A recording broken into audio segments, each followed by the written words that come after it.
Thank you so much There for the we help. go. Hey, there it is. What's up? Okay, hey everybody. Hello, hello, hello. We're so excited to be here and having a discussion today. Thank you so much, Keisha. I appreciate you.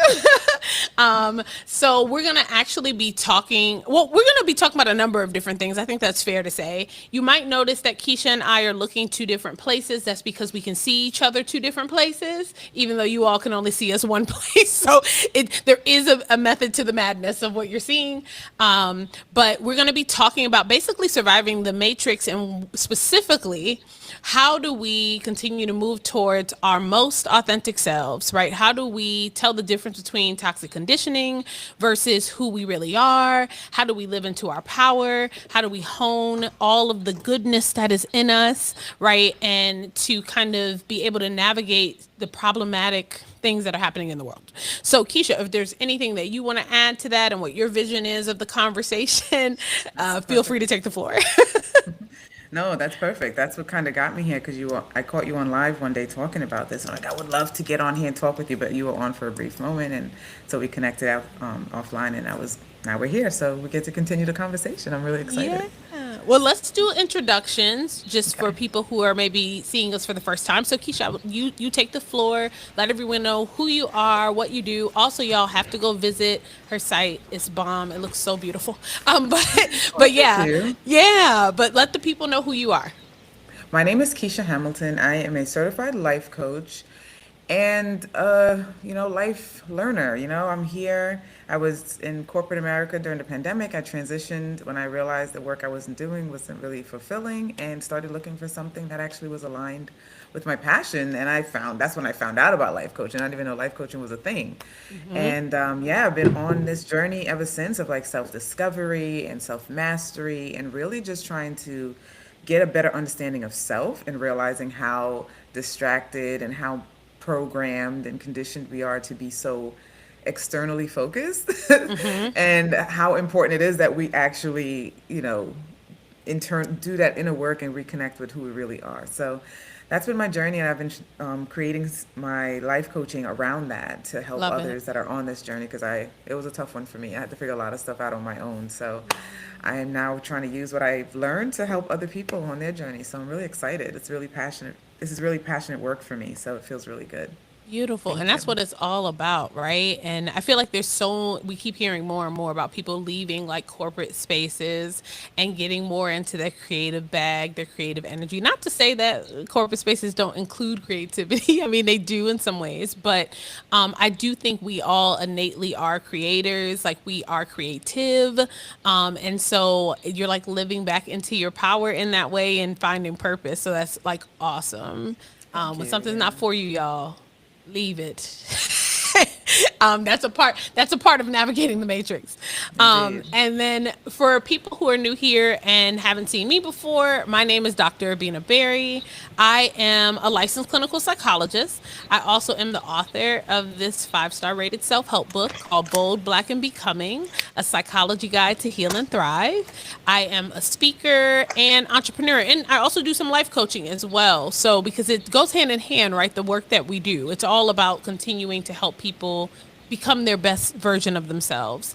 And yeah, we were just inspired to want to come on and have a discussion together because we do work in, thank you so much, Charlene. I appreciate it. We do work in similar ways and spaces.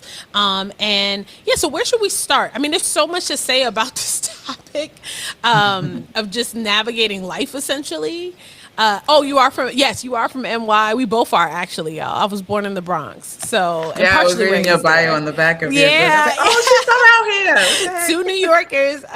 So Let's yeah, we both go. are.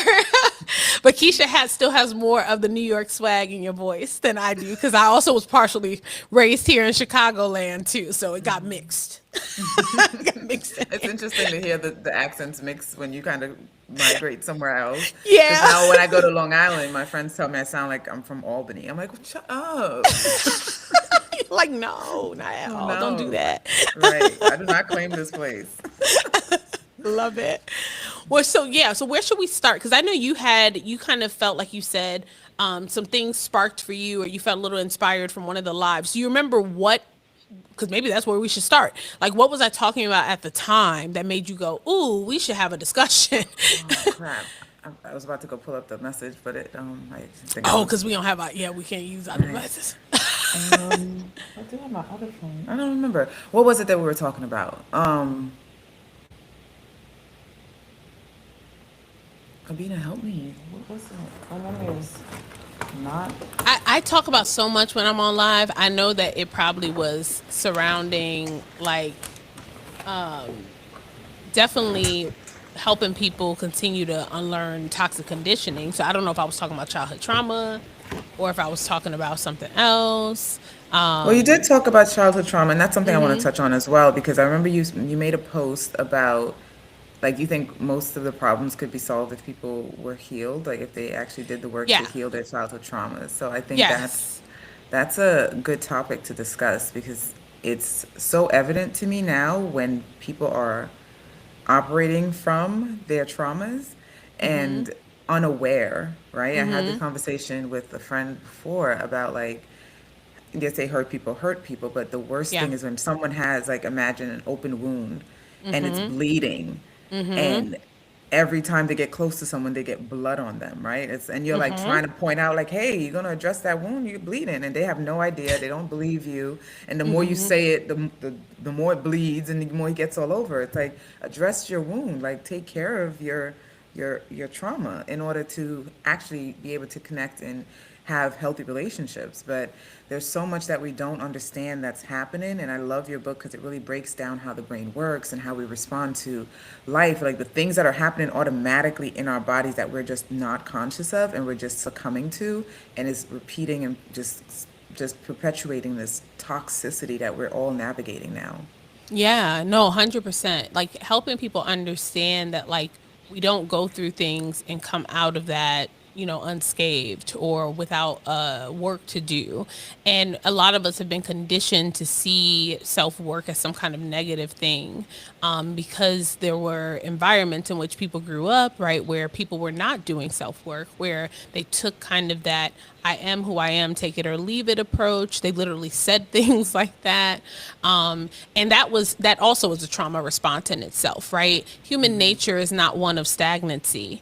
Trauma can make it that way, but we by nature desire to evolve, right? That is what we feel called to do from birth, right? We want to ask questions, we want to explore, we want to, engage and understand. So that is our nature. But when trauma happens, we can start to pull away from that. And this is exactly why I love the work that I do as a doctor, being able to help people realize that that's not who you actually are, right? Like the trauma did something to you. It altered, perspective. It altered literal brain chemistry, but you have the power to shift. You have the power to change that. But like you said, you have to first acknowledge that like you're bleeding on other people, right? Or like that you are doing these things, and there's no, the shame is not in acknowledgement or accountability. The shame is in a lack of that, an unwillingness of that. That's shameful, to be told over and over again how you're harming others in the same ways and to still do nothing about it. That's where the problems lie. And so we have to unlearn that belief that the way to kind of respond to feedback is defensiveness. But that came out of people doing that for survival, right? Like they had to. Admitting mistakes led to abuse, or admitting mistakes led to some form of harm instead of learning and opportunity and natural consequences. So we got a lot of work to do. You gotta do a lot of deconstructing. A lot of Yeah. deconstruct, so Oh my much God. deconstructing, so much deconstructing, both Right. with Yeah. mental health and we'll save this topic for another time, but mental health and religious trauma too. That's, I would say, I would say, unless we want to talk about it, because we definitely can, but I would say that I don't those think we have are enough the time two today. We're gonna have huge, to. those are the two big areas for sure, for sure. Indeed, I Yeah. agree. And I saw there Yeah. were some comments. I'm just trying to make sure people aren't asking questions. Hi, Shorty. Welcome in. Need to heal to avoid Shorty. repeating our prior experiences. Absolutely, we do. And there's no shame in that, right? Hi, Paulette. Thank you for commenting. That is a big one. Yes, it is beyond you. Nobody wants to talk about well, I won't say nobody because people are talking about it a lot, but there's a lot of hesitancy to sometimes talk about and dive into religious trauma because I understand, like, I totally get it. I was raised Baptist Christian. I don't identify that way anymore. I identify as open minded, spiritual, scientist, right? But I do still believe in higher power. I just think it's different than what I was taught in the church a lot. But nonetheless, I feel like it's hard for people because they were taught that, like, oh, we're giving you all the answers of our existence. And so to have somebody rattle that, to say, well, actually, we still have a lot to learn, or actually, we don't have all the answers, that can feel really disruptive to your reality. And people can be very resistant to it, which I understand why. I've been there myself, so in the past. Yeah, they don't like their whatever they're indoctrinating you with. They don't like to be questioned. Like I feel like Oh. they want you to just accept what they give you, and the minute you start asking questions, things start getting weird, and it's like then you start feeling insecure. Then it's just I don't know. I just feel like there's such a I can kind of pinpoint it, but it's been happening for so long. Like I said, it's just perpetuating, right? Because all of us have been indoctrinated to some degree, and our belief Yeah. system is what's running our life now based on what we experience and what we were taught. And once that is set, that is what we and how we view the world, how we engage with people, how we feel about ourselves, and that is just running on autopilot. And it's like having taking the time and energy to try to deconstruct and reprogram those belief systems while trying to survive, which is what I think we're just all programmed to just survive this matrix, Yeah. is so challenging, right? So really, I think the work that you and I are doing is giving people space, allowing them the opportunity to take a moment to look at and investigate what it is that we're really creating. The life that we're experiencing right now. I feel like people don't like to accept that they are creating it, but they are. And once They are. it's a Yes. double-edged Yeah. sword. It's like it's Yes. good to Yes. know that you Yes. are, but it's also like, damn, are you sure I'm creating this? Because if I was creating this, I wouldn't have chosen this. Like, Yeah. but Yeah. unconsciously, that's what we're creating, and we're attracting the same thing over and over again because of these subconscious beliefs that are running on autopilot. So it's like this whole process of unlearning, reprogramming, deconstructing. And again, when you say all this stuff to someone, they're already thinking of all the things they already have going on in their day, and all the responsibilities and all the obligations and all the bills and all the kids and all the work and da da da. And they're like, I'm not gonna have time to do any of that. I'm good. I'm just gonna stay here on Yeah, autopilot. and that's by design too, right? Like the keeping people busy, right? And we're overstimulated. We have way too much on our plate as a whole, right? There are ways to kind of try to navigate that better than others. Hi, Kimberly, welcome in. Better than others, but it definitely is an issue because we don't have, like, a lot of times people have things brought to them, and even though they know there's something of validity there to explore, they're so exhausted that they just don't even want to go. Like, they're like, I don't have the The energy for capacity. this. I don't have this capacity for this.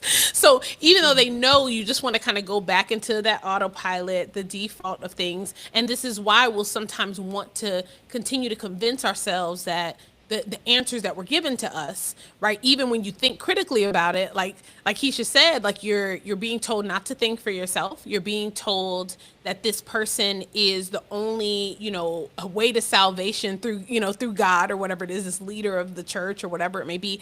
And you're just being kind of conditioned often, not in every space, but in a lot of spaces, to be like more like a sheep than the powerful person and shepherd that you are, right? And I believe we all, this idea of divine energy, I think we're the universe experiencing ourselves. I think that we are co-creators with the universe. So you are the divine energy, right? But when there are people misusing their divine energy, they convince you that you must be docile, you must be quiet, you must lead. I am smarter than you, I'm more capable than you, instead of them teaching you how to hone your power. And they benefit off that largely, right? Monetarily, right? Egotistically. There's so many ways that they're benefiting. So we really do have to question any space, whether religious or not, that is encouraging you to become small, be less of yourself, and that it's not safe to ask questions, right? Because why can't you ask questions? Right. What's the harm of a question? Right. That's a very good point. And I think it comes back to like how we raise our children to be confident and Yes. have a strong sense of self. Like that's what my whole program is based on now. Like I had to develop a strong sense of self because I realized that I did not have a strong sense of self. I was very dependent on external things for my existence, for my identity, for all the things. And then when I was stripped of all of that, I was just left vulnerable and devastated. And I was like, what am I supposed to do? I don't know who I am. All the things that I had, I thought I needed, and it's gone now. Now what? So I was on the brink of like, get me out of here. But in those dark moments is when I had the opportunity to really do that work and really rediscover who I was and realizing that I was not who I thought I was. You know, the person Yeah. that I was mourning, the like, no, the life I was mourning, everything that I was losing, that's not who I was. So it was just like, No. what? And when you start discovering things that is contrary to what you believed, how you've operated, or and what you've thought in the past, it's like, what are you saying to me? My whole life is a lie? And like That's how it, yeah, processing that's what it that. feels like. But that's like so understandable, right? Because it is a lot. It's a lot to be like, I have anchored myself in this. Because what you were saying earlier is so spot on that like we do need something, right? Like we need to be anchored in something.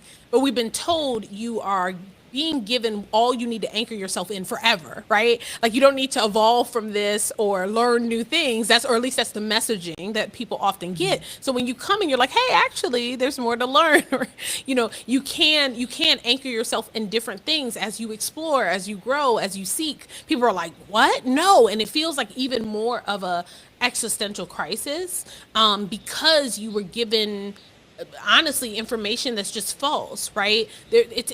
Like it's impossible to actually for it to actually be that all we know now is all there is to know, when there are things that we know for a fact that we don't know. Like so much Right. that we don't know, right? Like so much. I see the comment. Hi Rosie. You said yes, you know you need to let go of the toxic beliefs, but it feels, yes, destabilizing. Exactly, Rosie. That's a great way of putting it, because it is, it's a lot. We're scared sometimes, myself included. It can feel disorienting, destabilizing to like be like, okay, I'm in the middle of figuring out what I believe. And then I also have to accept that whatever my new belief is, once I do get there, that odds are that's not going to be the end of it. Like later, there will be further knowledge and more that I discover. So it's all about perspective. If we can have a perspective of, this doesn't have to be daunting, this can be enjoyable. What if this is what a big part of what life is meant to be anyway, right? That discovery of self, the discovery of things, like that's supposed to be exciting. Because humans dared to think, we have all of these inventions, right? Because humans dared to think, we have all of the stuff that people really like. You like TV? Somebody thought about that invention, right? You like flying and traveling? Somebody had to think outside of the box. So perspective really determines how we feel about that destabilization, right? That might be our initial point where we're at, but how we talk to ourselves through it can make a world of difference. Okay, I want to make sure I'm Indeed. looking at you all's comments too. Hi, Beyond You. You said letting go probably feels like you are left in the middle of the ocean. It sure does, right? And sometimes if we were literally in the middle of the ocean, you might start flailing around, but like, but that's not going to be as helpful as like trying to just calm yourself and say, okay, which way do I want to head? What do I want to do? And we have to see it as a journey. Paulette said, I was always told that, are you able to see the comments too? Okay, I good. am, yes. I was always told that we learn something new every day. Yep.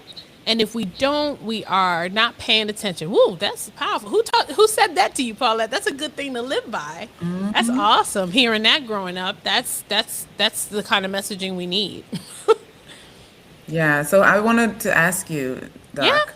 I don't know if you prefer me calling you Dr. Berry, Avina, but I Usually want to be Dr. Bear when respectful. I'm working. Yeah, yeah. Okay. So Dr. All right, Bear. Dr. Berry. I wanted to ask you, like, how do you? I read the book. There's Yes. so much gems in here. It speaks to my soul, Thank and you. I love this thing. I was reading your little brief biography in the back, Yeah. and I wonder how, because obviously this is inspired by your personal journey and your experience as well. Yes. Mm-hmm. Yes, Um, absolutely. like you, I was intrigued with psychology from an early age, and I went through my own traumas in childhood that I didn't understand at the time, and I'm now unpacking and learning to heal and all that stuff and navigate. And the things that I'm learning, I am now trying to approach parenting differently because of it. So I'm Yeah, wondering, how are you? I know you have a son. I hope you I don't mind. do. How Yes. old is he? 4? He's 4. Yeah, 4. about to be So 5. Yeah. okay, okay, big boy. Um, like, it's hard as a parent to, because I think for us, we weren't taught how to rely on self, how to have a strong sense of self, how to be confident, how to ask questions without fear, be bold to take risk and explore and discover who we really are. We didn't have the safe environment to do that, right? Our parents told us what we're supposed to do. We had to meet expectations, or we got beat or got something taken from us, so we conformed and shrunk ourselves to fit in and to survive these environments that weren't really safe, right? So as a parent, how do you, and I think it's paradoxical because you're still an authority figure in your Yeah. child's Mhm. life, but you're also wanting him to know that he has autonomy over his self to some degree, and for him to learn the skills of processing his emotions, like, naming them, allowing them to exist, not telling him he can't cry or nothing's wrong with you or whatever, and like teaching them to have that authority while still having this dynamic of, you know, you being an authority figure in his life to some degree. No, it's a great question, and it's a you're right. It's like a complex thing, right? We're battling and balancing so much within within that, right? Knowing that you were there to be a guide and a teacher, and you do know more about the things that are happening, right? Literally, like all of this stuff. A lot of things are still very new to him, or whatever he does understand about it. It's a very basic understanding that I have to like help, right? Or my husband as well has to help him deepen his understanding of those things. So so in terms of like during my upbringing, I would definitely say I was fortunate enough not to have extremely domineering parents. Now, my dad's side is Caribbean background, so my dad had his moments, but he's also more in touch with his emotions than a lot of Caribbean fathers. So he was more warm and gentle and would yeah, look at your face. Yeah, I've never seen yeah. it. He's a unicorn. Yeah, What? he's a unicorn. He is a unicorn. Even when he finished reading my book, he called me and cried and talked about how it like opened up his mind to so much. So he hated a lot of what he was like expected to do based on Caribbean values. Like he would be the type that engaged in corporal punishment and then after be like crying about and saying I'm sorry. Like this, he knew that abuse was wrong, right? But he didn't Right, know he was like right. this is what people are telling me to do, right? Like so I don't know. So he just felt kind of lost. In that regard. And then my mom, she did not engage in corporal punishment. But she was also, they were divorced, so she was also often just tired. She's a nurse and working long hours, so there were times where she wasn't able to be as active in the parenting, even though she's physically present, if that makes sense. Of Because she's course. just tired. So I feel like I kind of grew up in like a middle of the two kind of extremes, right? Like you don't want to be passive, but you don't want to be abusive. And obviously there were moments where my parents did things that I disagree with, but I would say overall it was like okay in that regard in terms of like discipline, but not what it needed, not enough of the teaching of like emotional intelligence stuff because they taught what they knew, emotional regulation stuff. I wasn't like deepening my understanding of self in those ways until I started reading books about those things, right? Like I had to seek that, but they took me to get those books, so so just to give them credit there. But what I will say is with my son, one of the things that really helps is reminding, like I really do try to see everyone, but including him, like I don't see myself as like any kind of superior to him. I see myself as wiser than him, right? But not superior to.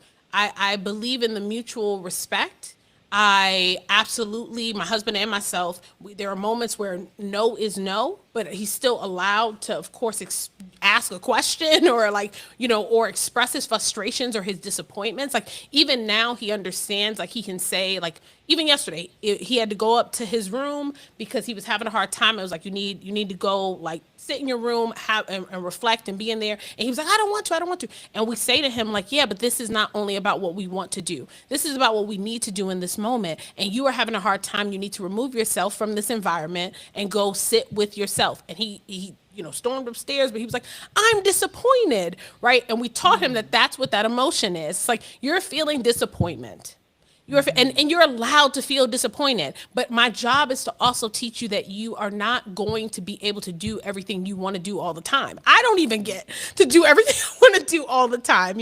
So teaching him that has allowed like for some balance of like teaching him what he can do to express what he's feeling, but also letting him know that sometimes you're just going to have to do what you're being told, but I want you to still be able to ask questions, right? Because I don't want you to be so passive that you listen to just anybody. We also make it very clear that mommy and daddy have your best interests at heart, so like this does not mean you just blindly listen to just any old body, right? So that kind of helps, but it's an ongoing thing that you are developing in terms of understanding in a person, right? Because it is complex, it is complicated. The autonomy and the teaching and the natural consequences and the healthy discipline, it's an ongoing thing. So I try to look at it as like, if you were building a house, we're setting the foundation right now. So he's going to have more of like black and white understandings of things that when we can add the nuance as time goes on.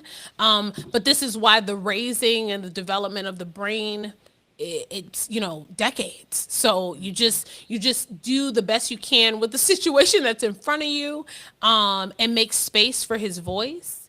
But yeah, and to him to express what he needs to express, but also it's like, yeah, we still gotta go. We still gotta go to our room right now.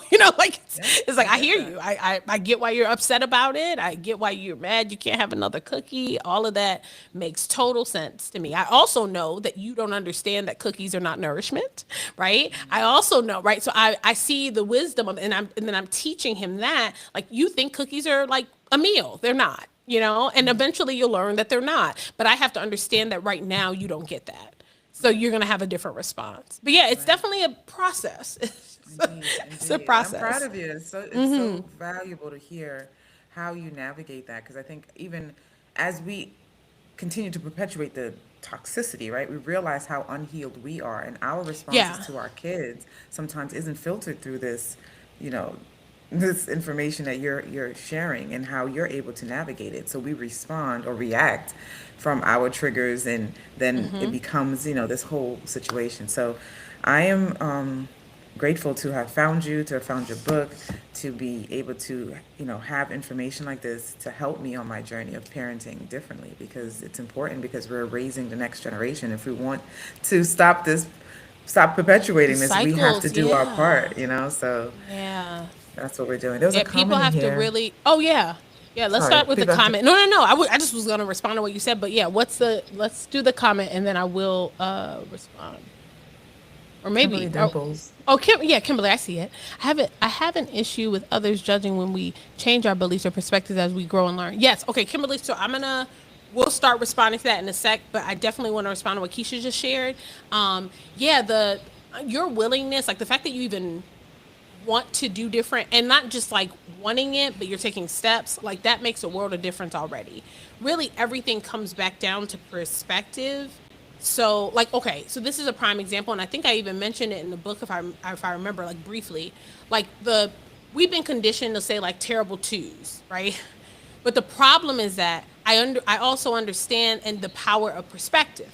So if you're constantly feeding that mindset, it will shape the lens in which you see what your child is doing, whether you want it to or not.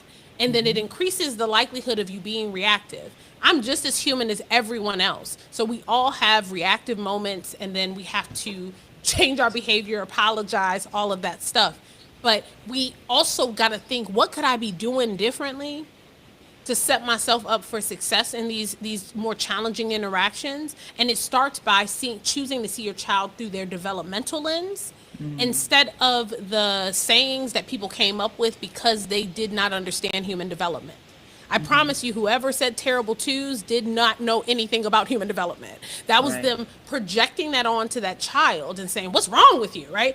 Right? But it's like, this is all normal and all kids do this, and your job is to teach them how to evolve from that place. So we we sometimes say certain things and we don't understand what it's doing to us over the course of time. Because whatever you nurture, whatever mindset you nurture, it is going to affect you emotionally and behaviorally more and more and more and more, right? So we have to just kind of be careful about that. Now, people are, of course, allowed to say whatever sayings they want to say as long as you ain't harming nobody, but I would argue that terrible twos is harming people, right? Right? Because that mindset is putting you at a higher risk of being projecting and blaming the child for where they're at developmentally, when it's like, but this is what we signed up for, to help them evolve from where they're at developmentally.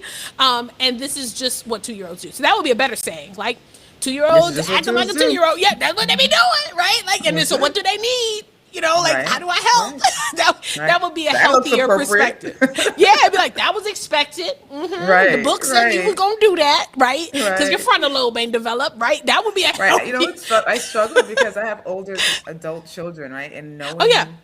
that they're developed, like you said, their frontal lobe isn't developed till, Yeah. like late 20s, It's about early 25 30s. to 30. Yeah, 25 to 30 on average. It takes a Right, long but then time. you're standing in front of this grown ass adult looking person Oh, I love talking that you're that bringing shit, this and up. you're like, Yes. oh, right. But Yes. you want to react Yes. because they coming at Yes. you like they knows what they think they don't, what they think they know, but you know. But in that moment, you're like, wait, her frontal lobe ain't even developed. I'm not arguing with this Yeah. girl. Oh my gosh. I love that you brought that up because that is that's part of what makes it tricky. Because you ever notice that, like, people a lot of times when people do have this shift and start struggling with their young kids with like how they're perceiving their behaviors, it happens once their child knows enough language that they struggle to kind of still see them as a child. Like, because they're like, but I can have a conversation with this person. I'm like, yeah, but they're still 4.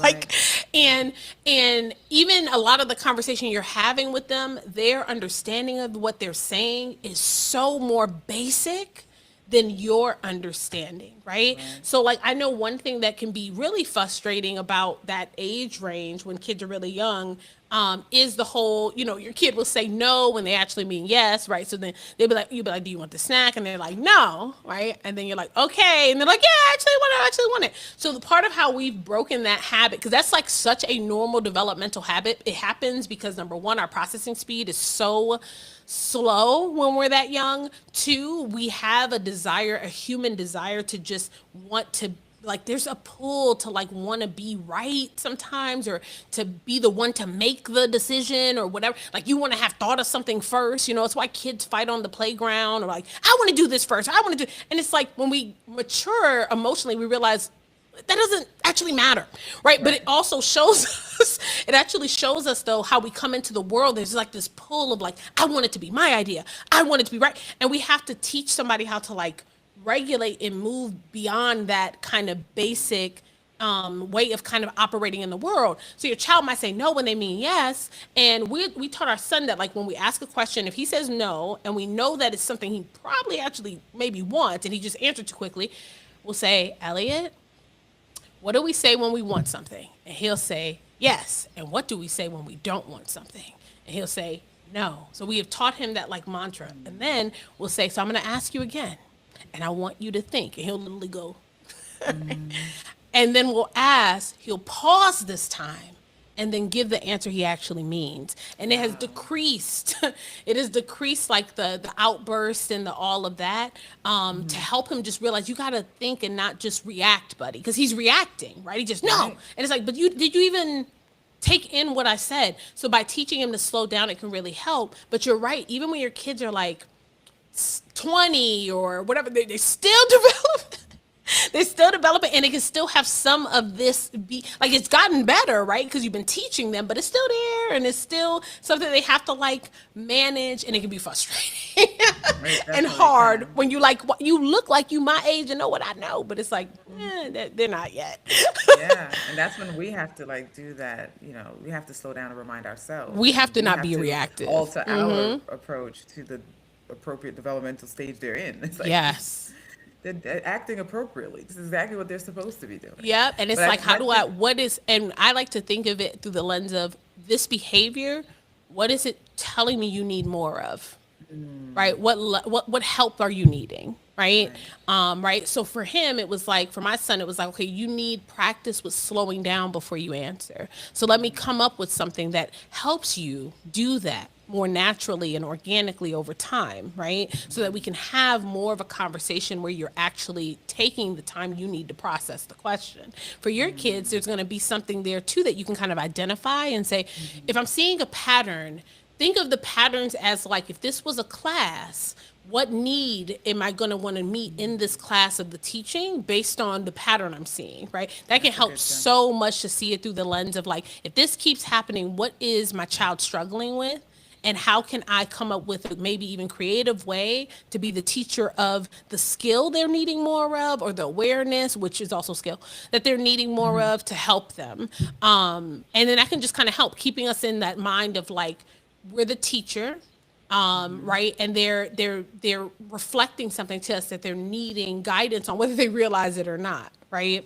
Right. And then so okay, Kimberly, as promised, your question was, I have an issue with others judging when we change our beliefs or perspectives as we grow and learn. Yeah, Keisha, you want to start and Yeah, start that one? absolutely. I don't even know if Kimberly's still on here, but it's a great, great point. I think it's important for us to realize that other people judging us says a lot about both of us, right? Like the fact that I Yeah. even care that you are judging me and it feels uncomfortable to be judged when I'm being true and authentically myself. As because we're here to learn, evolve, and grow. If we're not, What the are we only doing? thing moving, I mean, the only thing that's not learning, I mean, evolving is dead. So we're not dead, right? We're here every single day. We're going to learn. Like I don't know who said it before, but they were told that if you Oh don't learn yes, something new every Paulette. day, then you're not Paulette. paying Yeah, attention. yeah, Yes, yep. Paulette hit the nail on the head with that one. And we have to allow space for that. Like I show up as a new version of myself every single day. So whoever you met Yes. yesterday, whoever you were with yesterday, she don't exist anymore. Listen, you allow me to reintroduce myself. So I Yes. allow it to be this exploration of life. Like we are learning and about ourselves every day. We're getting new perspective every day. Like Yeah. there's something I didn't know before I went to bed last night, and now I woke up with this new information, and I'm going to apply it to see how much more I can evolve, how much more I can create. So we have to allow other people to do the same thing. And I think it's a beautiful thing to experience and to witness, because once we understand that each person is literally experiencing a totally different reality than we are simultaneously. I don't care that we're both on this live talking about the same topic. This experience for me is totally different than it is for you. Yes.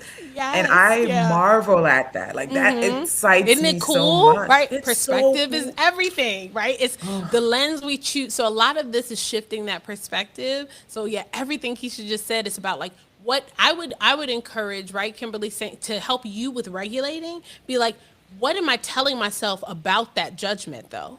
Right? Try to explore what is it about the fact that these people maybe are judging you or whatever it may be because your beliefs are changing. What kind of messages are you maybe telling yourself about that? Maybe it's something that you're putting more weight on it than is needed in some ways. Maybe you're not recognizing and allowing yourself to fully normalize it. It's like, well, I should expect people to be thrown off by my change when they only get glimpses of the process, because I get full access to what's happening inside me, right? But they just get boop boop boop, so it can feel like, whoa, who is this? It's like, oh, this version of me been cooking, been on the way. So sometimes we just have to kind of analyze too, what lens am I looking at this through, and reminding yourself of exactly what Keisha said, that I like to say we're all the main character of our story and the side character of everyone else's. and we are constantly battling, and or maybe not battling, such an intense word, balancing through those energies. I have to understand when my feelings are coming from a place of maybe my main character experience versus when it's coming from a place of the so-called side character experience. That's the really cool thing about the Matrix is that we are all like the main character, but we're interacting with one another, and we influence and impact and all of that each other as well. But yeah, we have to make space for, like, this is not about people, not everyone's going to understand or accept our change, and some of that is also because of the generational trauma, right? People were are still recovering from this idea that goes all the way back to like caveman times, of like that we're supposed to be conforming to be identical versions of each other, instead of understanding that no, you are actually born a whole person and you're supposed to be discovering who that is, right? People say that, but are you are you really living by it? And a lot of times we're conforming because of the pressures around us to conform, and so then people are really thrown off. Like I think sometimes people forget that we are individuals, myself included sometimes, right? Like, have you ever been thrown off when somebody says like, oh, I don't like this thing that you love so much? Like, I know for me it's because I'm not a big fan of chocolate, and I've had people react You so don't like chocolate. yeah, yeah, like just like that. No, I get that. That's literally what I get. And I'm like, I get being kind of shocked because like people like chocolate, or a lot of people like chocolate. But it's also like the intense reaction. Sometimes I'm like, yeah, you forgot I was a separate person from you.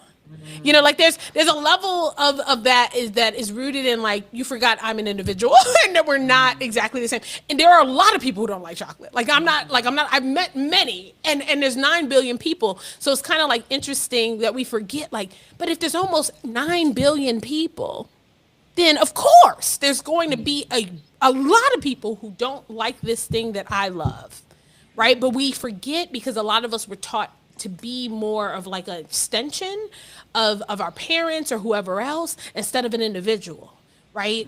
So we're just kind of unlearning that conditioning. Understandable. I have to accept that we don't always have to be agreeable. Yeah, just to feel accepted. Exactly, exactly. And I love the way you put it, Kimberly, because again, that does come back to how humanity kind of started. And y'all have heard me use this example before. You got to think back to, like, all of this is our foundation of how we've gotten here, right? Think back to what it was like literally when we didn't have all of this stuff and we just had 2 sticks to make a fire and a leaf to cover parts of our bodies we want to cover. People were being forced to conform for survival. Humans are still unlearning that way of thinking, because you would be kicked out of the tribe and then you would die because Yeah, you makes can't sense. you can't go to the Walmart and get you some bison, right? Like, there was no Walmart. So like, Yeah, you but to had to be think how like, far back that comes from, like how ingrained, like when does it it's in. start over? Like we haven't lived like that in how many generations? But Like one why do could we still argue we have are that still, primitive? but we kind of are still living like that. Think about the fact that like humans continue to hate each other for just natural human diversity, right? Like, they're hating each other because, oh, your skin color is different than mine or your sexuality is different than mine, even though science explains that this is just natural parts of human diversity at this point. So like, we still, although we like now have all this stuff, we haven't advanced as fast this way as we have with the stuff we've created. It's also why we're having these struggles with AI, right? Because technology is moving a lot faster than we are mentally and emotionally, right? Because mental health has been so neglected, people are still very much so, not everybody, but a lot of people still demand conformity, right? They have a child and they're like, you are going to like this color. You are going to, it's the same caveman energy. It's like, man, this person can't even fully see color yet, right? We don't even have 20/20 vision until we're around 1 years old. Before this child can even interact with or see things, you're already telling them what they're supposed to like or not like based on stereotypes of the times. So we don't even realize that we kind of still do operate that way. A lot of people do. And the people who are trying to be their authentic selves, they're dyeing their hair blue. Somebody mad about that. It's like, why are you mad about, if you don't like blue hair, just don't dye your hair blue. Why is that bothering? But it's the same mentality. So I think it's something within our humanness that has to just be, we have to be aware of it and manage it, right? I think the triggers for things kind of can always exist, but it's up to us to be like, whoa, whoa, whoa, what am I doing? Why am I coming at this person for their self-expression? What a silly use of my energy. What a wasted use of my energy. So yeah, I do think we're not as advanced as we could be in Yeah, that department. I agree with you. It's well said, and it's a good point. I didn't really consider that. I thought that that was just us being programmed and indoctrinated and exploited. Like we're pitted against each other, religion and class, and obviously slavery in this country and what it did about how it made people think about black people. So now we're all just in this rat race, competing and fighting, and not feeling like we can really, like we have to survive one another in addition to everything else that we're going through. And I wanted to be, I know we were off this topic, but I want to share my Yeah, for theory sure. about terrible twos. Yeah, So yeah, let's do it. I feel like when you're born, you spent the first 2 years, I Yes, think I about already know it, what you're gonna say, but 24 yes. hours a day trying to convey what you know already to be true within your being, right? Like, why Yes. doesn't she understand me? You're You're like, crying. They're like, is your hello. butt wet? Are you tired? Are you hungry? And we're just out here playing this guessing game. And they're like, I said. And meanwhile, they're just crying is the only way they can Yes. express. So finally, at 2 years old, they finally have some form of like ability to communicate, and you still don't know it. And it's just like, it's just like lost it, like off the rip. Like I said what I said. I don't know why you still don't understand me. I've been saying this mess for 2 years, and I now have the words, and you still don't understand me. So they just lose it. So yes, 1,000,000% yes. That Oh is my a God. perspective rooted in scientific fact, right? Like I mean, it just is. Yes. It's like so you are spot on, and those are the healthier perspectives that helps us develop patience, right? Right over time. Doesn't mean you won't be triggered. Doesn't mean you won't still have a reactive moment and have to catch yourself. But it does mean that you can just be in a better headspace and see your child for where they're at and how their experiences have led to this, because you're absolutely right. So that piece of it, and there's also the other piece too. You spent the first year of your life being treated as if you were the only person, essentially. Every need you had. So even though the people ain't always know what you were trying to say, and that's frustrating, but they tried and they stayed and they said, oh, we got to make sure the infant's okay. We got to make, what do they need? Oh, I got to drop everything. The little baby is crying. So, and that's normal and that's supposed to happen. But if all of our experiences are conditioning us, shaping our perspectives and future behaviors, can we then be that mad at that then 2-year old who still thinks like they're the god of everybody? It's like, you've been treating me like that, right? Like everything's been about me.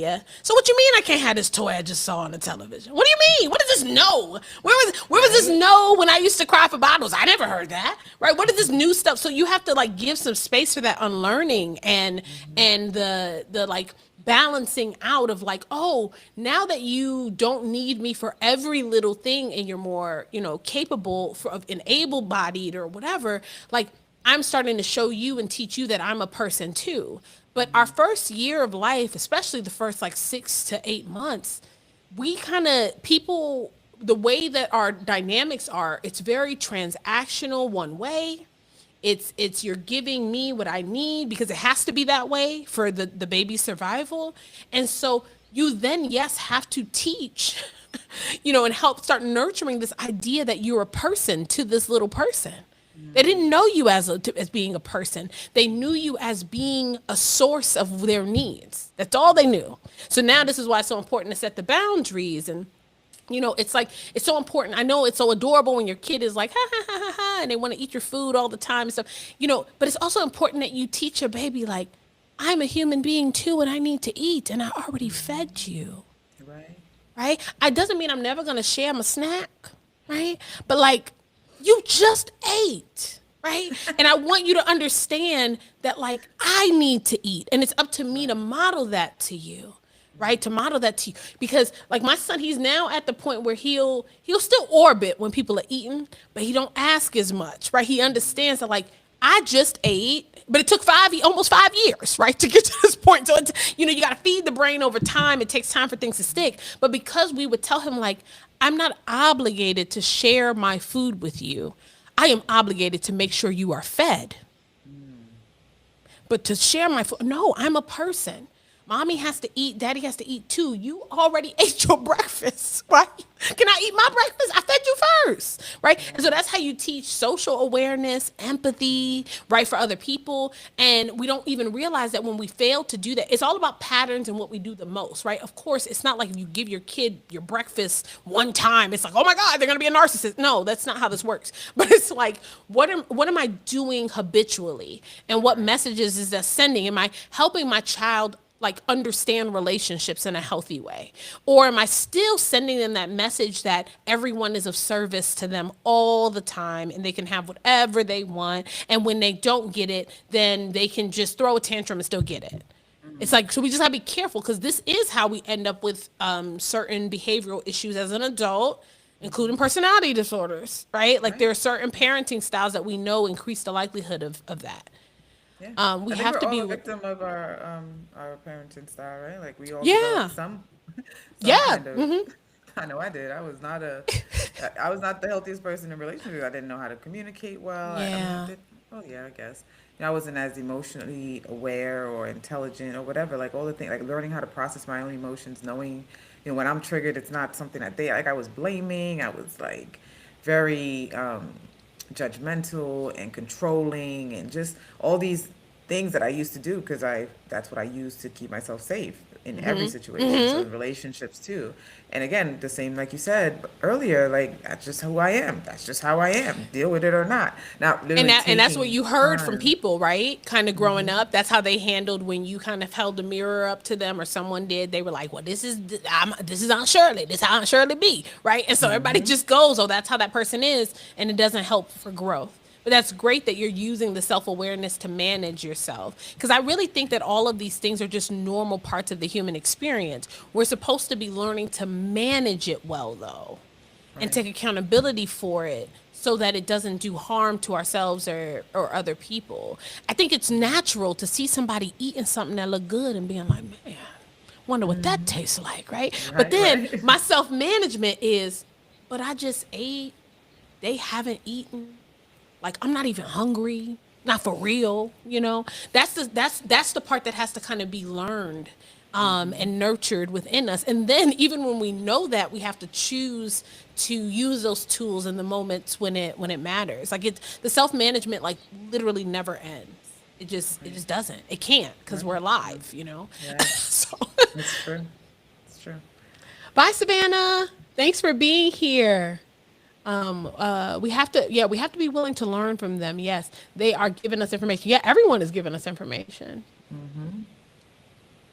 Beyond you, thank you so much. Thank you for being here. Dom, thank you for the love. Hello, hello. Hi, best friend. That's Miss Ash is one of my besties in real life. Oh, I Hi, love it. welcome in. So yeah, we've been having. I'm loving the conversation is flowing. We hanging out. So any other like topics that come to mind, including y'all have any questions? Because I love how the conversation is just kind of going. We touch it on so much. But any other topics that kind of come to mind? Well, for me, I think it's Yeah, most important for us to really start normalizing selfishness. Like, I want you to prioritize yourself in every love it. situation because I don't want to be responsible for nobody. I don't want to be responsible to make you happy. I don't want to be responsible for you, feeling good about yourself or feeling confident. Like, that's all internal stuff. And for me, coming from a needy person, like, I used to be desperately dependent on external things for my happiness, my well-being, my survival, my work, my self-worth. Everything was tied to external things. So after losing all of that and having to rebuild myself, I now understand how important it is to have a strong sense of self and It knowing is. who you are and taking accountability for the experience you're experiencing and using every experience as an opportunity for you to learn something about yourself and grow and evolve in some way and trusting that everyone is doing the same thing and allowing them space to figure out what's coming up for them in every moment and learning from them as we engage. And it's like take that pressure off of other people to be a certain way for you to be okay. I cannot stand that energy. Oh, Like preach. it's so repulsive to me. I'm like it just makes my melanin itch. I'm just like, what is going Yeah. on? makes my What melanin itch is like the best happened? thing. That's hilarious. I have to use that. I, I wish I could take credit for it, but I saw it on somebody else's video. I was like, I'm using that. That is so good. So good. But yeah, like You're really, so right. We have to. That's the main character, side character stuff, right? We can't be responsible for you like fully because like we have our moments where I am gonna hold space or care for you, absolutely. But like I'm also a person too. So remembering that we are a person among people and everyone. Oh, we got that little puzzle piece thing. I don't know if you can see it on your end, but it makes you do it no, when you've been on for a while. I got it. make sure you're still on. Everyone has to, yeah, it makes sure we're like still actually here. But everyone has to kind of remember they're still responsible for themselves, but that does not mean that we're not meant to still support each other. But there's a Right. difference between supporting through and being responsible for. You should feel self responsibility for yourself, right? But you also deserve community, connection, love, and support. But we have to remember that the foundation is I am responsible for me, and I allow people to support me. But I can't have my happiness, like you said, be fully dependent on anyone outside of myself. Like they're supposed to add to. It's like Right. supplemental. It's not supposed to be the whole source. Right. No, that was beautifully stated. Kimberly, I saw you also asked us a question. Yeah, self care is so important whenever possible. Absolutely. And let me scroll up to her question. She said, what is the difference between triggers and being reactive? That's a great question. You want to start with that one? I'm Triggers so and being sorry. reactive. Yeah. Oh, there's I'm so another sorry. comment I too. was reading Paulette's Yeah. question. Wait, what was it about trigger and being reactive? Let's see. What's the What is the difference difference? between triggers and being reactive? Well, that's a good question. I guess when you're triggered, well, isn't reactive just being responding to a trigger? Yes. So, Yeah, that's how I would describe it. Yeah. yeah, so when you're triggered, how you respond is if you're using that trigger to learn something and process what you're experiencing, then you're intentionally responding in a way that aligns with Yeah. what's really happening in the moment, right? Like, so you're triggered, oh shit, what is this? Or you're gonna feel the trigger and just knee jerk and whatever I think that's the reactive response as opposed to, so the Yes. trigger is what causes the response. So I don't know if you're Yeah, saying the being trigger is the thing reactive, that happened. Yeah. Like right? we notice a shift, right? Trigger is just I mean, there's a lot of words for it, right? But like at the end of the day, trigger or whatever else, it's just you notice a shift within yourself emotionally, right? Like we all know that feeling. Something happens, and sometimes you even you feel hot, or you feel like your stomach drop, or whatever. You're like, oh, a thing, right? It's almost like oh man, this is something that's upsetting, or like, man, I was just trying to go and flow, and now something's happened. So that's just a noticing of you shifting, your state of being shifting in some kind of stark way, and then like Keisha said, how we choose to show up after that determines whether or not we're being reactive. Reactive means you get triggered and you just go. Like your animalistic response, right? There's no kind of management of self. It's like, you upset me, now I'm gonna, da da da, right? Whereas when we are trying to be responsive, we're gonna first notice our reaction, right? Our reaction might be to wanna yell or wanna whatever, but then we're gonna choose to start regulation. So a reaction always occurs. It's just about whether or not a person stops there. You get triggered, you notice your reaction, right? We all have that moment where you have that first thought or that urge of whatever you want to do. But if you choose to then be responsive, you say, and now I am going to intentionally, like you said, intentionally and with purpose, I'm going to move through and start regulating. And that's how we respond, right? We say, oh, I need to remove myself from this because I'm really upset, or, oh, I need to, get my thoughts and words together so I can actually communicate how angry this made me or whatever. You notice and you choose to take, management over yourself in that moment. If we don't, we can blow up. This is how people end up, sometimes really hurting someone out of like physically even out of a reactive state because they feel that shift and they're just like, screw it. And they just, go Go. instead of being like, ooh, I need to remove myself. I need to go regulate. I need to take a moment. Like we're supposed to see that as like it's almost like you're at a road and there's two ways you could go. And, and you got to decide like to pivot towards the regulating, for the best outcome. Right. Kimberly had a follow-up question. She said, Yeah. can we always be triggered when things happen that may not be related to a past experience or trauma?" And I feel like that might be giving us some clarity on her question before, Yeah. where triggers, I don't know if she thinks, her thought is triggers are different, like are only linked to trauma. A trigger is just your body's signaling that something Yes. is causing you to, something is, there's a discord, there's some kind of, imbalance that's happening, and you're given information about what's what your body is experiencing, right? So whenever an emotion is triggered, your body sends signals to your brain to alert you to do something.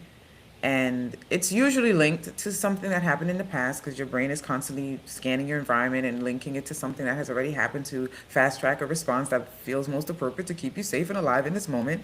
And it happens Yes. in a Yes. split second. So to be able to interrupt that automatic response and use, you know, your your your practices to help you regulate, like be more conscious, slow down, be present, ask yourself what's going on, name it. I usually say I'm feeling triggered. And when I say that, it allows me Yes. to also remember that it's not someone else's fault that I feel this, but I'm also taking that power back and telling myself, I'm triggered. Why am I triggered?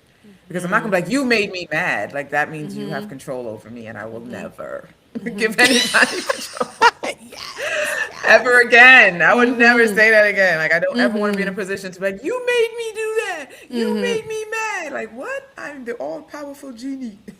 No, no, I have I control over know. myself. Yes, I Yeah. feel triggered by what you said or what you did. Now it's time for me to figure out where that came from, why I feel this way, what value is being violated, what foundational principle am I Yes. not standing on, what's really going on. That's that And I'll be self like, I'll be back. I'll responsibility. be back. Yeah, right. Because like for real though, like a lot of times we need to take time and space. This is not like when we're, especially if we're like triggered by something and it creates a really big emotional response. That means you need to go take some space. A lot of us were taught to keep moving toward when it's like you need to move away.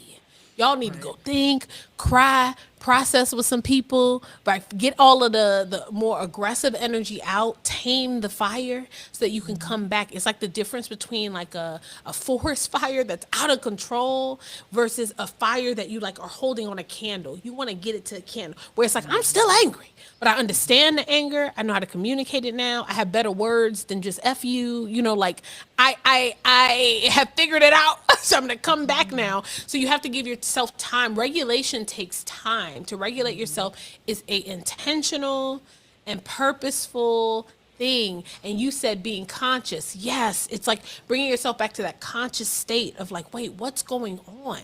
So somebody's behavior or something they could have said or a moment or even it's not even always the person. It can sometimes be the circumstances, because a lot of times we've been conditioned to think that something always has to be someone else's fault. Sometimes it's just the circumstances. Maybe you had plans with a friend and they had to cancel and they did everything right. They communicated with you. They did all the stuff and you might still feel some type of way because you were really looking forward to going out with them. So it's like in that case, what you're upset about is the circumstances, right? What you're upset about is the situation. Your friend didn't do anything wrong. Actually, they showed up in the best ways they could after whatever occurred after life lifed, right? They made sure they communicated with you. They did all of that. So it's like, no, I'm just upset that I can't do what I wanted to do. And that's that again, that human nature. Like this stuff is just in us. And we have our theories about the reincarnation and like past lives. And so maybe sometimes that's why the triggers are happening too. Who knows? But what matters most is to just figure out how to manage and move through it in a way that you can feel proud of, because how you show up and how you respond will have consequences. You want those consequences to be, as good as they can be, or neutral at the very least. Right. No, well said, well said. I agree completely, and I think it's important that we just continue to focus on the one thing we do have control over. Because I feel like like you said earlier, we waste so much energy. It's wasted. I don't care what you say. It's not a bad way of using it. No, you wasted it. It's just You're wasted. wasting your energy and time trying to control things that you literally have no control over. When I think about this, like I literally can't control anything or anyone else but myself, and I'm wasting Yeah. energy trying to control things that I know I don't have control over, and I can use that energy to control, like learn how to control this thing that I actually do have control Yeah. over. I'm like, nah, I think I'll use my energy to figure this out. I'm Yeah. gonna be right here. And that's how you get the most out of those interactions and experiences for your own growth, for your own healing, and recognizing that like sometimes it's us, and like that's normal too. But it's like, what am I doing when I notice it's me? Right? What am I doing once I recognize like I'm being irrational, I'm being unfair, right? Like that's what you want to be putting your energy towards, because other people, we just don't control it. You only have control over yourself. Exactly, Paulette. Yep. Thank you so much. Thank you so much. Peace out. I appreciate the love. What else do we have? Yeah, Kimberly said that explains it. Thanks. Yeah, you were right, Keisha. You were like, oh, the follow up helped.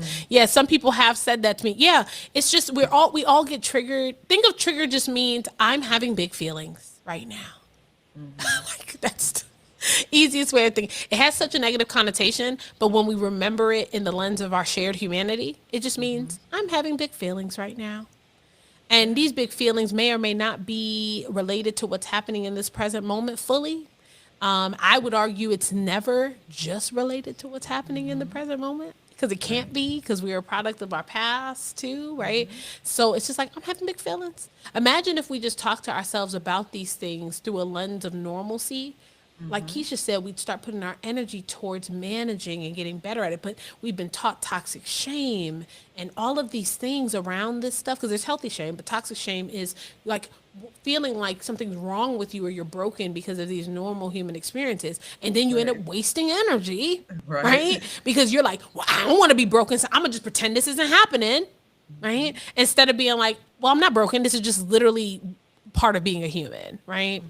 Part of being two, part of being 32, part of being 52, right? It's a part of being a human being. But how am I getting better at handling and managing it? Because that's all we got. That's literally all. That's literally all we That's got. literally all we got. So Paulette had said, you can help others, but not put yourself behind the eight ball with your own Yes. well-being. Yes, that's what I was saying, because I think we had kind of contrasting ideas about like selfishness and prioritizing self, and you're like, you still need community, you still need to do this, and I agree on both sides. So yes, I meant selfishness in as far as like you take care of you, prioritize you, and any decision you make should always prioritize you first. I I don't feel agree. like Yeah. it's fair for people to expect others to make decisions that is more beneficial to them, but at the other person's detriment. Yeah. Or Yeah.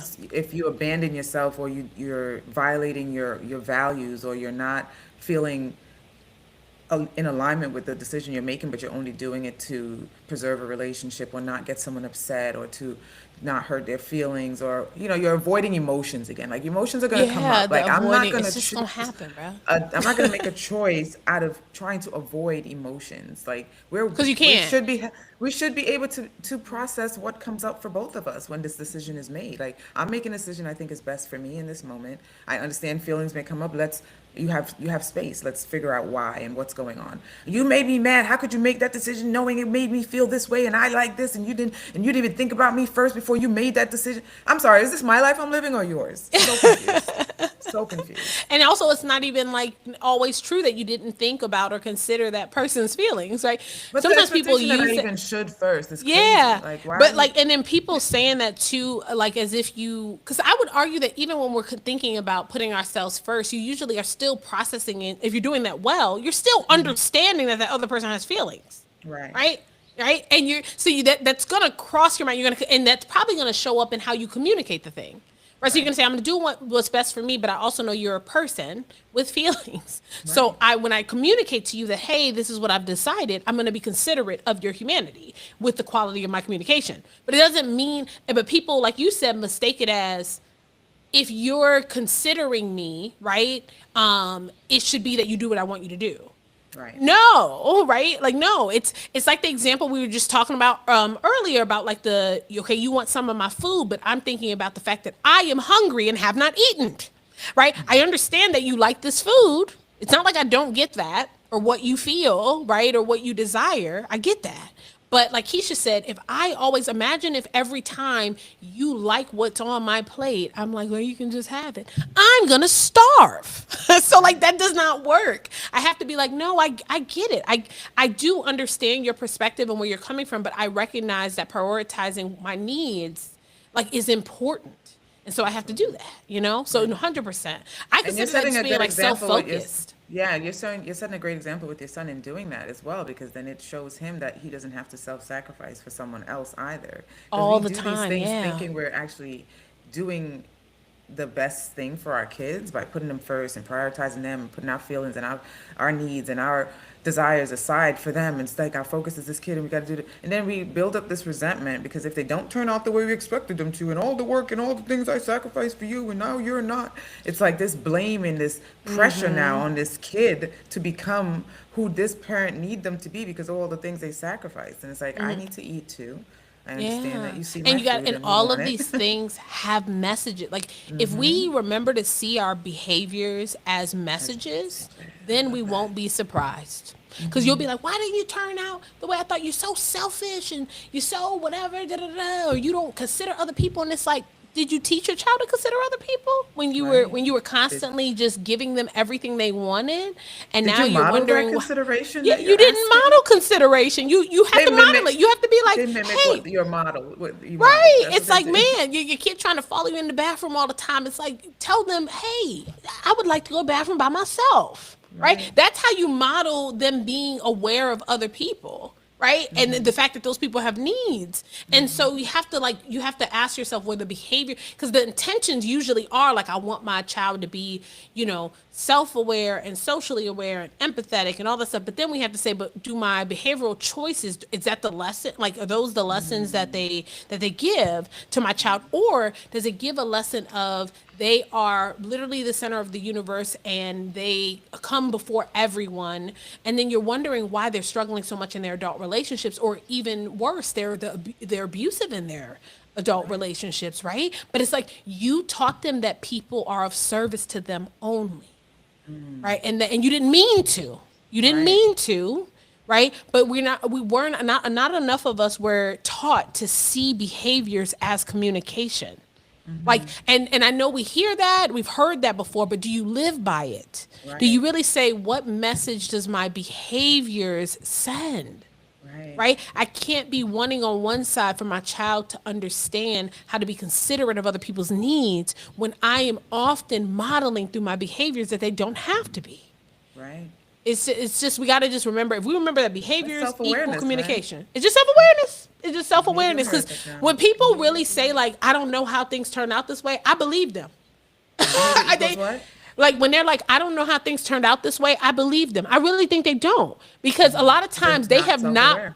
they have not connected the dots. So because we're like, bro, I've met you and I've met your child. I see it, Right. but then for them, they're like, I don't get it. I really don't understand. I don't understand. And they're so serious because they have not connected those dots. We need the self-awareness, right? We need to even understand, it's one thing to be exposed to something. It's another thing to be educated on how to interpret what's happening.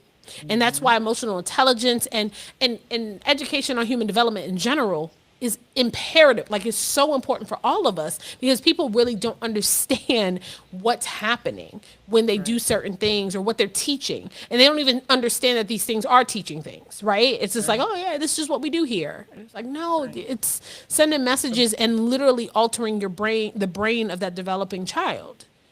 Like in the most literal sense. Sometimes I wish I had a do-over, go back in time to do things differently, with what I know now. Yeah, Kimberly, that is a very common feeling. And allow yourself to process and and grieve whatever comes up. And then but use that processing as motivation for the present and future. That's what I do. Yeah, It really helps. I had to do the same thing with my older children because I have kids in their 20s and then I have a 12-year-old. So I'm parenting my 12-year-old a lot different than I parented my Yeah. older kids. I mean, I was a totally different person, right? Yeah. I didn't have this self-awareness when I was parenting them. So it's interesting that, they were able to verbalize to me how hard it was for them to witness me parent my Yeah. younger Yeah. daughter the way I'm parenting her. Because they be on some, if that was us, you would Yeah. have already went upside our head, or we were out got in trouble, or you should have. I'm like, yeah, I know it must be hard to see this, but listen. But what a beautiful gift that you can like take that accountability. That's like the best thing you can do at this point, right? We don't have time machines. So the only gift you can give your kids is to validate that experience and be honest of like, yeah, yes, I did not know what I know now, and I totally can understand why this is hard to see, Right. right? And so like that, no, that's great that you even do that, because sometimes people will be like, well, I don't, I don't remember, that didn't happen, right? And that's like further insult to injury, right? It's like your child telling you about traumas, and then you're like, nah, like, that That's not didn't how I happen. remembered it. That's not I how I don't remember remembered it. that. I was the I don't best remember mother that. ever. And it's like, Like, oh, mom, I'm like telling just you what my experience was with you as my yeah. mom. You don't get to And it decide what my helps you all experience like was. heal and grow from that place, because you honor and make space for that. So that's a beautiful part of parenting too. Healthy parenting is to do that Right. for your kids. So when you know better, you do better. Yes, yeah. And Exactly. we know better by allowing ourselves to sit in those feelings that feel uncomfortable, right? Like when Keisha's allowing herself to do that, I know it doesn't feel good. Is that because it's not designed to feel good? Those negative emotions. And remember, y'all, negative does not mean bad. Negative means opposite of positive in this case. So negative emotions feel how they do because they're meant to grab our attention and to be a catalyst for change. So that's why they feel so icky, because your brain is like, "Oh, we didn't like that." And when we really sit in the, "Ooh, we did not like this about ourselves," we're more likely to change it. But a person who goes, whatever, and dismissive, you miss the lesson, right? Right. So then you're more likely to do it over and over again. It's the people who deny that they had childhood trauma that cause the most trauma to children, right? Because they're not utilizing the emotions, right, properly. Emotions are communicating things to us, really important things. So important things. And I saw your post earlier, or maybe it was yesterday, when you're talking about admiring someone stems from Oh, jealousy. I was like, yeah. yes, let's talk about those Yes, emotions, yes. because emotions exist. We're not exempt from any of them, right? But I've learned that because I was in survival mode and all the things that I've experienced forced me to live in this low vibrational emotion, the lower negative emotions as my baseline. Like that's where I operated from mostly. And I have worked to raise my my baseline to be more Yes. like, I use ego. I use a lot of acronyms. This is one of them, RISE, which means relate, inspire, support, and empower. But Love it. ego, as you know, ego is here to protect us. It Yes. does what it needs to do and appreciate it. All the mechanisms in our body, we can't be mad at it. Like it's Can't be literally mad. designed to keep us alive. Like it's doing its job. You can program it to do what you want it to do. Operate a little better in your favor. But at the end of the day, it's doing what it's supposed to do. Either Yep. way. So as we learn how to like process. Wait, where was I going? Help me You out, lost your Josh. train of thought. Yeah, where was I going before I said that? I don't remember now. You were talking But about, well, you said the acronyms and talking about oh, my like baseline, yeah, not my being base. angry, yeah, in the baseline, and not being angry about parts of self, essentially, or who you are. Right, Yeah. right. So now my baseline is more ego, which is excited, grateful, and optimistic. I try to stay I love that. somewhere within that, and obviously I'm not, like I said, I'm aware that I'm human, so I'm going to experience the lower vibrational emotions, the negative emotions, but I know how to, I get back to baseline faster, and that's usually where I operate from. So it's just interesting to use the emotions as messengers to teach us something about what's Yes. going on within us, and really using the mechanisms that's operating our body as a way to have a better understanding of self and create a life that actually aligns with what we want to experience, who we really are, and what we're here to do. So it's like, do that Beautifully work, like said. use that opportunity. When Yes. someone says I triggered them, like, you're welcome. What did you learn? What did you learn? What's going on? What's going on? Yeah. I love that. I love that you have like you've created more positive kind of acronyms for these things, because the kind of that negative stigma around it is a big part of why people don't move towards to embrace and work on understanding and how to navigate it, because they've been taught it's just like negative, instead of being taught that it's just like part of who we are, right? All like literally all of us. But yeah, that's a beautiful thing. And yeah, the high vibrational energy changing where your baseline is, big time. Yeah, absolutely. That's It's a lot of amazing. work, but it's so important and it's so needed and it changes everything. You know what I mean? Like your mindset, our perspective, the programming, the beliefs, they're all changeable. They were They're conditioned, all they were, changeable. you can change your mind any moment. And the fact that you're just stuck in this mindset that is not serving you and you're afraid to Yeah, change your mind, it breaks my heart, but I also realize that's the work, right? That's what we're here to do, and that's the that's what we're word. here to model. That's what we're here to support and encourage, because that's how we all thrive. Like when we raise each individual person raise their vibration, it raises the vibration of the Of entire planet, all of us. the Yes. entire planet, The like whole the planet. Because collective we're all consciousness. connected. Yes, and I'm just like, we got work to do. Let's Yes, go. yes, yes. Oh, beautifully stated. So good. Kimberly gave you claps. She was clapping and Oh, like the clap thanks, Kimberly. emoji. Yeah, no, it's so well stated and so spot on. Hey, Dr. Elijah, welcome in. Good to see you. My bestie said, took me till today to see my anxiety was stressing me about Ethan going to pre-K. I feel better now. That's awesome. See, but you recognize that prime example of thanks for the love. Thanks for the love, Dr. Elijah. I see Prime your anxiety example back up. of what we were saying. Yeah, of what we were saying about like understanding that language, right? We want to be embracing these things. We don't have to like these experiences, but we must respect that they are a part of us as humans, right? Right? A tree does not get mad that it has roots. It understands that that's a requirement and that those roots need to be taken care of. So having emotion, thoughts, behaviors, welcome to the human experience. If we don't have those things, right? Like then you would not be a human being. And so recognizing that, like, okay, what are these things communicating? How can I respond? That's what really helps. So in your case, Bestie, their anxiety you were feeling about, oh my God, baby, going to pre-K, what it is your brain is saying something big is happening, right? We talk about this often. Anxiety is a call to action. Most of our negative emotions are a call to action. The difference between them, though, is what they're calling you to do can kind of vary from emotion to emotion and situation to situation. But anxiety, usually what it's calling you to do is like, okay, there is something, there's actions that we need to take. There are words that maybe we need to say, but usually it's a lot of action. In this case, it's like perk up. Your kid's about to go to pre-K. So do we have everything we need?